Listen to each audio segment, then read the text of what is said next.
It is going on. Sri Ravindra Vaikar ji. Sri Ravindra Vaikar ji. Yes, sir. धन्यवाद सभापति महोदय।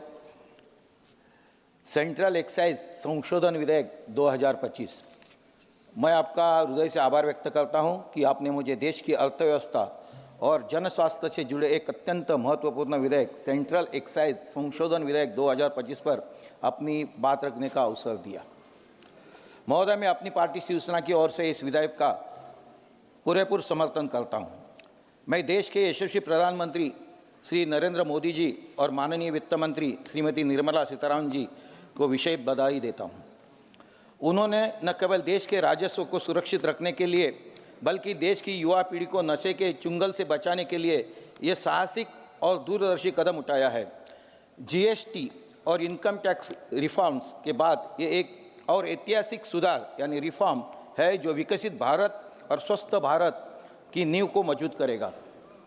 सभापति महोदय, जैसा कि हम जानते हैं, जीएसटी लागू होने के बाद राज्यों के होने वाले नुकसान की भरपाई के लिए जीएसटी सेस कॉम्पेंसेशन लगाया गया था। अब जब ये सेस समाप्त होने जा रहा है तो ये आशंका थी कि तंबाकू उत्पादनों पर टैक्स कम हो जाएगा और देश के राजस्व को भारी नुकसान होगा, साथ ही कीमतें कम होने के इसका सेवन बढ़ सकता है। लेकिन सरकार ने बड़ी सूझबूझ का परिचय दिया है। इस विधेयक के माध्यम से सेंट्रल एक्साइज एक्ट 1944 की अनुसूची 4th शेड्यूल में संशोधन किया जा रहा है। सरकार कंपेंसेशन सेस की जगह एक नई लेवी और एक्साइज ड्यूटी ला रही है ताकि टैक्स का ढांचा बना रहे और राजस्व सुरक्षित रहे। इस विधेयक के तहत जो कड़े प्रावधान किए गए उसका मैं स्वागत करता हूं।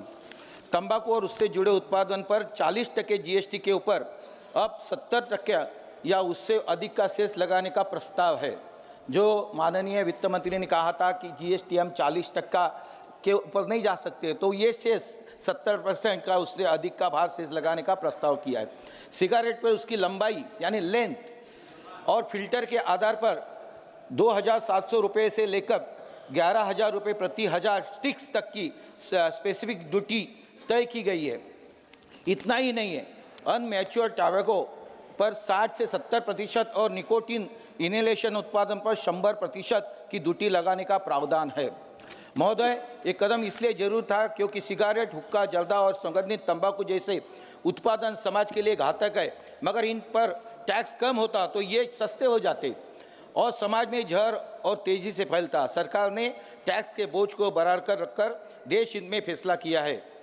यह बिल सिर्फ अर्थशास्त्र का नहीं बल्कि जीवन रक्षा का भी बिल है। आज तंबाकू हमारे देश के लिए एक महामारी बन चुका है। हमारे देश में हर साल तंबाकू सेवन से 13.5 लाख यानी 1.35 मिलियन लोगों की मौत होती है। ये किसी भी युद्ध बीमारी से होने वाली मौतों से कहीं ज़्यादा है। ये बेहद दुख कि भारत में होने वाले हर 10 मौतों में से एक मौत यानी 1:10 तंबाकू जीवित बीमारियों के कारण समय से पहले हो जाती है। ग्लोबल ट्रेडर टॉपको के सर्वे यानी GTS2 और अन्य रिपोर्ट्स बताती है कि तंबाकू के कारण देश में सालाना 1,77,341 करोड़ रुपए का आर्थिक नुकसान होता है। ये हमारे जीडीपी के 1% से भी ज़्यादा है।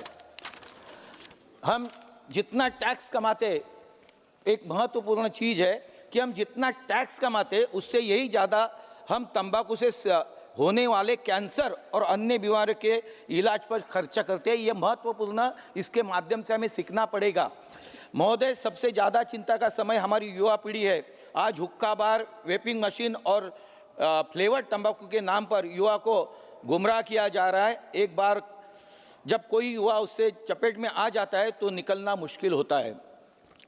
सेंट्रल फॉर डिसीज कंट्रोल के आंकड़े बताते हैं कि भारत में नशा छोड़ने का जो रेट है, क्विट रेट है, बहुत कम है। व्यापक जागरूकता के बावजूद केवल 7% लोग ही बिना सहायता के नशा छोड़ पाते हैं। इसलिए इस उत्पादों का महंगा करना यानी प्राइस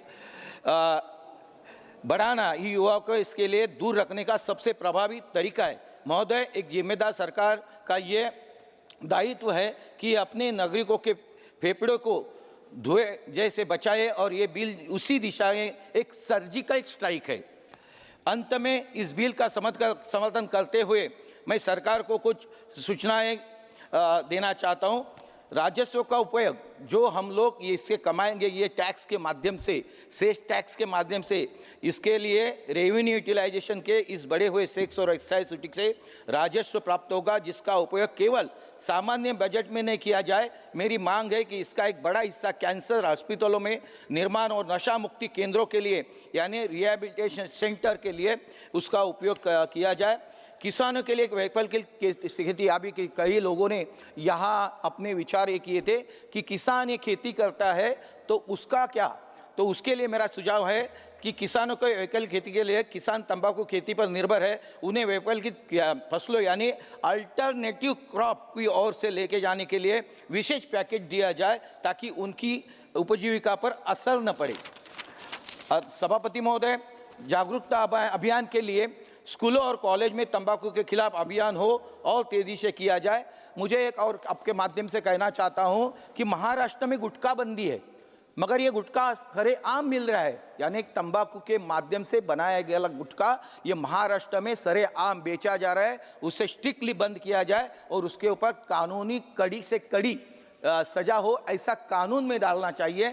तो ये मेरी मांग है। अध्यक्ष महोदय, ये विधेयक आर्थिक समझदारी और सामाजिक जिम्मेदारी का एक बेहतरीन संतुलन है।